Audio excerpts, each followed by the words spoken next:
বাঙালিদের বেশ কয়েকটি ট্র্যাডিশনাল রান্নার মধ্যে অন্যতম হলো পটলের দোরমা। একবার যদি একটু কষ্ট করে বানানো যায় তাহলে কিন্তু এর স্বাদ ভোলবার নয়। তো এই রান্নাটা করার জন্য পটলের ভিতরে যে পুরটা ব্যবহার করা হয় সেটা কিন্তু চিংড়ি দিয়েও করা যায়, রুই বা কাতলা মাছ দিয়ে করা যায়, আবারও চিকেনের কিমা দিয়েও কিন্তু করা যায়। আজ আমি চিংড়ির পুর দিয়ে এই পটলের দোরমা রান্না করব।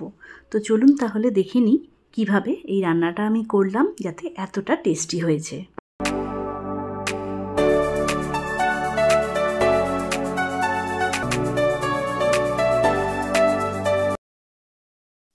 এই রান্নাটা করার জন্য পটল তো আমাদের লাগছে, আর যেগুলো একটু বড় সাইজের পটল হয় সেগুলো নিলেই কিন্তু পুরটা ভরতে সুবিধা হবে। তো প্রথমে ওপরের যে পাতলা খোলাটা থাকে সেই খোলাটা এরকম ছুরির সাহায্যে একটু চেঁচে নিলে উঠে যাবে। তো খোলাটা এরকমভাবে ছাড়ানো হয়ে গেলে তারপর এর মাথার দিকের অংশটা এবং পিছনের দিকের অংশটা কেটে নিতে হবে। তবে একটা দিক একটু অল্প করে কাটলেও হবে, আর একটা দিক একটু বেশি করে কাটতে হবে, যাতে এরকম চামচের পিছন দিকটা দিয়ে ভিতরে যে দানা এবং শাঁসগুলো রয়েছে সেগুলো বের করে নেওয়া যায়। তবে একটু সাবধানে এই কাজটা করতে হবে, কারণ পটল এখন তো কাঁচা রয়েছে, বেশি যদি আমরা জোর দিয়ে করতে যাই তাহলে কিন্তু ফেটে যাবে আর পুর ভরতে গিয়ে তখন পুর বেরিয়ে আসবে। তো আমি এমনভাবে দেখাচ্ছি, দেখুন একটু মন দিয়ে দেখলেই বুঝতে পারবেন খুব সহজ কাজটা, শুধু একটু সময় সাপেক্ষ। আর এই যে একদিকের যে কাটা অংশটা সেটা কিন্তু ফেলবো না।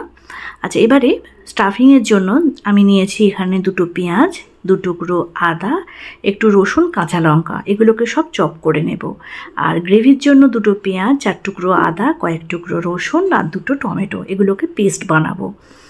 তো এই হচ্ছে মশলা। আর চিংড়ি তো লাগছেই, 100 গ্রাম চিংড়ি নিয়েছি, নুন হলুদ মাখানো। এবারে ফ্রাই প্যানে দিলাম সর্ষের তেল। তেলটা গরম হয়ে গেলে প্রথমে চিংড়িটা ভেজে নিতে হবে। আর চিংড়ি ভাজতে গেলে কিন্তু একদম 30 থেকে 40 সেকেন্ড সময় ধরে একদম অল্প করে খুব হালকা করে এটা ভেজে নেব। বেশি কিন্তু কড়া করলে চিংড়িগুলো খুব শক্ত হয়ে যায়।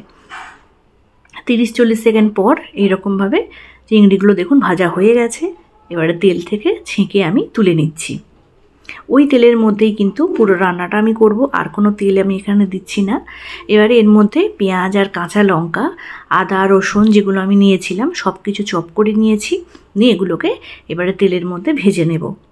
তো এগুলো চপ করে একসঙ্গে নিলে কিন্তু সুবিধা হয়, আলাদা আলাদা করে না করে যে চপার যে ছোটো ছোটো মেশিনগুলো পাওয়া যায় তার মধ্যে দিয়ে চপ করে নিয়েছি। একটা সেদ্ধ করা আলু হাত দিয়ে একটু ভেঙে নিয়েছি, নিয়ে এর মধ্যে দিয়ে দিলাম। এই আলুটা দিলে কিন্তু এর টেস্টটা কিন্তু খুব ভালো হয় আর বাইন্ডিংটাও ভালো থাকে। তো আলুটা দিয়ে একটু নাড়াচাড়া করে নিলাম। এবার এর মধ্যে কিছু মশলা দিয়ে দেব, একটু নুন দিলাম, একটু হলুদ গুঁড়ো, আর ভেজে রাখা যে চিংড়িগুলো সেগুলো একটু কেটে কেটে নিয়েছি ছোটো ছোটো করে, সেইগুলো দিয়ে দিলাম। দিয়ে এবারে ভালো করে এটা নাড়তে থাকবো। আর দেখুন পুর কিন্তু একদম রেডি হয়ে গেছে। এবারে শুধু এটাকে ঠান্ডা করে নিতে হবে। এখানে একটু ধনেপাতা কুচিও কিন্তু দেওয়া যেত, আপনারা চাইলে এখানে দিতে পারেন। পুর ঠান্ডা হয়ে গেছে আর সমস্ত পটলগুলোকে আমি ওই একইভাবে ভিতরের শাঁসটা বার করে নিয়েছি। এবারে চামচ দিয়ে এইভাবে পুরটাকে ভিতরে ঢুকিয়ে দেব। তবে যে পটলের ভিতরে যে দানাগুলো এবং শাঁসগুলো ছিল সেগুলো কিন্তু ফেলে দেবেন না। যেদিন নিরামিষ পটলের দোরমা করবেন ওইগুলো দিয়েই কিন্তু ওই একইভাবে অল্প কিছু আদা কুচি, একটু ধনেপাতা কুচি, জিরে গুঁড়ো, ধনে গুঁড়ো দিয়ে ওইটাকে নাড়াচাড়া করে নিয়ে পুর হিসেবে আপনারা ব্যবহার করতে পারেন। তো দেখুন এইরকম একটা স্টিক দিয়ে আমি স্কিওয়ার ব্যবহার করেছি, এখানে টুথপিক দিয়েও করতে পারেন। এটা মুখটা কিন্তু অবশ্যই ভালো করে আটকে দিতে হবে, তাহলে আর ভাজার সময় এর পুরটা কিন্তু বেরিয়ে যাবে না। আরও একটু সর্ষের তেল দিলাম ফ্রাই প্যানে, দিয়ে সমস্ত পটলগুলো যেগুলো পুর আমি ভরে নিয়েছি সেগুলো এর মধ্যে দিয়ে দিলাম। তবে আমি যা পুর বানিয়েছিলাম সেখানে আমি প্রথমে 6টা পটল নিয়েছিলাম, তারপরে আরও 2টো পটল আমাকে নিতে হয়েছে পুরটাকে লাগানোর জন্য। একটু নুন হলুদ দিয়ে ঢাকা দিয়ে পটলগুলোকে উল্টে পাল্টে একটু ভেজে নেব। দেখুন রান্নার পরেও কিন্তু পুর বেরোবে না, কারণ যেহেতু মুখটা স্টিক দিয়ে আটকানো রয়েছে সেই জন্যেই এটা কিন্তু অনেক সেফ। অল্প একটু হলেও বেরোতে পারে, কিন্তু পুরোটা কিন্তু বেরিয়ে যাবে না। তো মিনিট 5 এরকম ফ্লেমটাকে একদম লোতে রেখে পটলগুলোকে উল্টে পাল্টে ভেজে নিয়ে তুলে নিচ্ছি। অনেকে আবার পটলটাকে আগে ভেজে নেয় তারপরে ভেতরে পুরটা ভরে দেয়, কিন্তু আমি এখানে আগে পটলের মধ্যে পুরটা ভরে তারপরে ভাজলাম। এবার ওই তেলের মধ্যেই যে পেস্ট বানিয়েছিলাম আদা রসুন পেঁয়াজ টমেটো দিয়ে সেই পেস্ট দিয়ে দিলাম। এটাই হচ্ছে আমাদের গ্রেভির মশলা, প্রথমে দেখিয়েই দিয়েছিলাম। এটাকে এবার একটু বেশিক্ষণ ধরে কষিয়ে নিয়ে তার মধ্যে নুন হলুদ গুঁড়ো আর একটু লঙ্কার গুঁড়ো দিয়ে দিলাম। দিয়ে এটাকে ভালো করে কষতে হবে যাতে আদা রসুন টমেটোর গন্ধটা চলে যায়। 2 চামচ ফ্যাটানো টক দই দিলাম আর উপর থেকে একটু চিনি দেবো। একটু মিষ্টি মিষ্টি গ্রেভিটা কিন্তু খেতে ভালো লাগবে, আর টক দইয়ের খুব টক যে ভাবটা সেটাও কেটে যাবে। তো এবারে টক দই দেওয়ার সময় আবারও বলছি, গ্যাসের ফ্লেমটাকে একদম লোতে রাখবেন বা অফ করে দিতে পারেন। তারপরে এইরকমভাবে মশলাটা কষানো হয়ে গেলে আবার ফ্লেমটাকে বাড়িয়ে নিয়ে অল্প একটু জল দিয়ে দিলাম, দিয়ে গ্রেভিটা তৈরি করে নিচ্ছি। যতগুলো পটল আপনি নিয়েছেন সেই অনুযায়ী কিন্তু গ্রেভিটা তৈরি করতে হবে, যাতে গ্রেভিটা পটলের মধ্যে ভালোভাবে মাখানো যায়।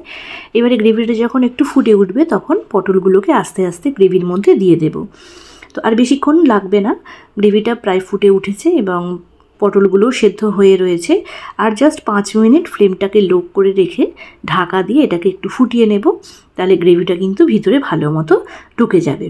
তো 5 মিনিট এটাকে রেখে দিলাম ফ্লেমটাকে লো করে। 5 মিনিট পর দেখাচ্ছি, দেখুন গ্রেভিটাও অনেকটা শুকিয়ে এসেছে এবং ওপর থেকে একটু গরম মশলা ছড়িয়ে দিলাম এর ফ্লেভারের জন্য। গরম মশলা দিয়ে গ্যাসের ফ্লেমটাকে একদম বন্ধ করে দেব, দিয়ে সঙ্গে সঙ্গে এটাকে ঢাকা দিয়ে দেব, নাহলে কিন্তু গরম মশলার যে ফ্লেভারটা সেটা কিন্তু বেরিয়ে যাবে। তো রান্না একদম শেষ। কেমন লাগলো অবশ্যই জানাবেন, আর যদি ভালো লাগে অবশ্যই একটা লাইক করে যাবেন, শেয়ার করবেন বন্ধুদের মধ্যে। আর এরকম নতুন নতুন রান্না যদি দেখতে চান তাহলে চ্যানেলটিকে সাবস্ক্রাইব করে চ্যানেলের পাশে থাকতে হবে।